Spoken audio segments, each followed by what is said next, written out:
چلو اعوذ باللہ من الشیطان اللعین الرجیم بسم اللہ الرحمن الرحیم وقال الرسول یا رب ان قوم اتخذوا هذا القرآن مہجورا۔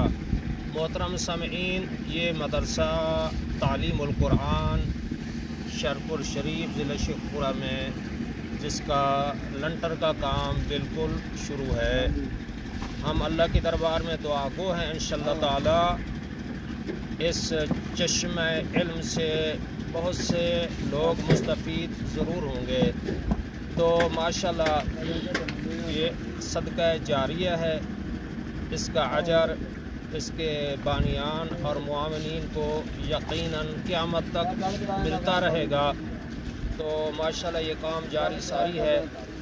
تو جیسا کہ رسول خدا صلی اللہ علیہ وآلہ وسلم نے ارشاد فرمایا، وقال الرسول یا رب، اللہ کے نبی کی شان میں یہ آیت ہے۔ اللہ نے اپنے حبیب کے متعلق ارشاد فرمایا ہے، قیامت کا دن ہوگا، اللہ کے حبیب ارشاد فرمائیں گے، وقال الرسول، اے میرے پروردگارا، ان قوم اتخذوا هذا القرآن مہجورا، میری اس امت نے قرآن کو ترک کر دیا تھا، لہٰذا ہمیں تمسک بالقرآن کا حکم دیا جا رہا ہے۔ اس قرآن کریم کی محکم آیات میں اللہ نے ہمیں حکم دیا ہے کہ قرآن کے ساتھ تمسک ضرور رکھنا ہے اور اہل بیت کے ساتھ بھی ضرور تمسک رکھنا ہے۔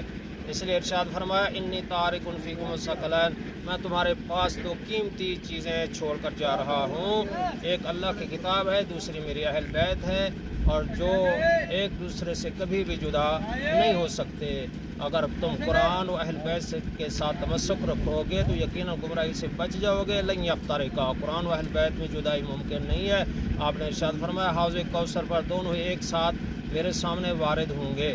قرآن کی بہت بڑی اہمیت ہے، قرآن شفا بھی ہے، قرآن رحمت بھی ہے، قرآن کی طرف دیکھنا بھی عبادت ہے، پڑھنا بھی عبادت ہے۔ قرآن تورات سے بھی افضل ہے، انجیل سے بھی افضل ہے، زبور سے بھی افضل ہے۔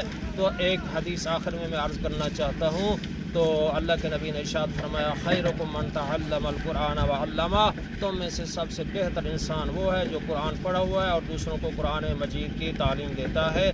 آخر میں دعا ہے کہ خداوند عالم ہمیں صحیح معنی میں قرآن کے ساتھ تمسک رکھنے اور اہل بیت کے ساتھ تمسک رکھنے کی توفیق عطا فرمائے۔ والسلام علیکم ورحمۃ اللہ وبرکاتہ۔